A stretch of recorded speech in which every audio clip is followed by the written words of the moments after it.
Hi, I'm Ruth Reed with Century 21 John Walton Realtors and Homes for Heroes, and Claudia Hernandez had asked me to make a little video, just a short video letting you guys know about your options when you get out of school and you begin hunting for your own house or apartment to live in. So I told her I would love to do that. So congratulations, by the way, on the milestones that you've already accomplished. And yeah, I know it's exciting to think about getting out on your own at some point in time, but there are some things you're going to need to know way before you begin thinking of renting or buying your own home.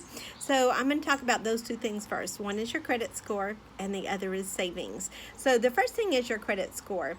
You need to establish good credit, or if you've already got bad credit, you need to work on rebuilding your credit. So the way that people check your credit is they look at how much income you make, they look at how much debt you have, and how promptly you pay those debts. So anyway, those are some things that they're going to look at to determine what your credit score is. And if you don't have credit yet, or you're working on rebuilding your credit, here's what I suggested to my son when he graduated. I said, take out a credit card and do a one-time purchase. For example, he bought a $400 mattress. I told him to make 3 regular monthly payments because they want to see that you have the self-discipline to be able to make those payments on time or early, okay? And then I told him as soon as those 3 months are done, pay it off.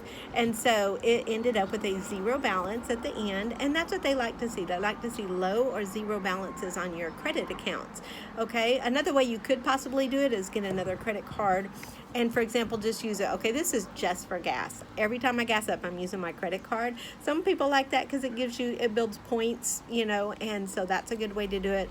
I have a friend who uses Southwest Airlines credit card for all of her gas and then later gets airline miles for it, so that's great. But then go through that night and you need to pay off what you just paid for gas, because you never want to charge on it and not be able to go ahead and pay it off. So get on your phone app, be able to pay off your credit card that night after making your purchase, and it keeps that balance low or at 0. Okay, so those are some ways to build or maintain your credit. Now, the reason that we do that is because whether you're getting an apartment or whether you're getting a house, the first thing your lender or your landlord is going to do is check your credit score. So you want a good credit score, or they won't let you into an apartment. They won't let you get a house loan. So either way, you've got to have that credit score. Now, I told you the second important thing is savings. Arguably, a lot of people feel that it is cheaper to get into an apartment than it is to get into a house. But here's the thing. You need to, right when you get that job, start paying yourself 10% of every single check. Put it in savings in the bank. Okay, and one of the reasons why is, while it might be cheaper to get into an apartment, you still have to pay your first month's rent, your last month's rent, and your deposit. And should you have pets, which I wouldn't recommend because that will make a lot of landlords just tell you, nope, can't come. Okay, but if you have a small pet and they allow pets, you will have an additional pet deposit as well. Guys, even to rent an apartment, you're looking at having to come up with around $3,000 to be able to pay for that first month, last month's rent, and the deposits. So you've got to have that savings built up. That's why it's important to start on that at least 6 months before you are ready to move into an apartment or house. One of the benefits of renting, besides the fact that usually you can get into it for a little bit less, is the fact of maintenance. Because if your washing machine starts leaking, just call them. They come fix it for you. If your heater and air conditioner goes out and isn't working well, call maintenance. They come and fix it for you. So that's a huge benefit of renting. Okay.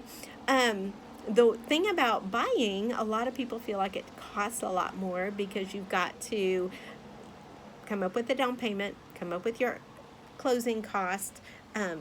Anyway, and of course you've got to write checks right at when you make an offer on a house of your earnest money, which goes towards your closing costs. But basically, it sounds a little more daunting to get into a house, but if you've got a lender and you let them know that you are a first-time home buyer, you can ask them, do you have any programs that will help with down payment assistance? And most of them will. So another thing is, if you have a good realtor, you can ask for closing cost assistance. So we can take that huge amount that it's going to take to get into a house, and your lender can help with down payment assistance, your realtor can help with closing cost assistance, and guess what? Sometimes you can get into a house as inexpensively as you would get into an apartment if you've got a good lender and a good realtor working for you. So don't think that that's ruled out. Another thing I would tell you is that even as you're going to college, one thing that a lot of people have found is a smart thing to do. A lot of schools may insist that you stay in the dorm your first year, and that's fine. But if you buy a home while you're going to college, get a couple of friends to live there with you. They're going to help you pay that mortgage. Okay, then at the end of your college, you can turn around and you can sell that home and use the profits to pay off education loans. So smart thinking. Don't even realize it. You're probably not paying any more than you would pay for being in the dorm, but at the end of your college time, you're going to have that big chunk of money to put toward your student debt, and so that could be very useful and very helpful. So anyway, those are just some things to think about when it comes to buying or renting. Okay, remember, go back to number 1 and 2. Start working on that credit score.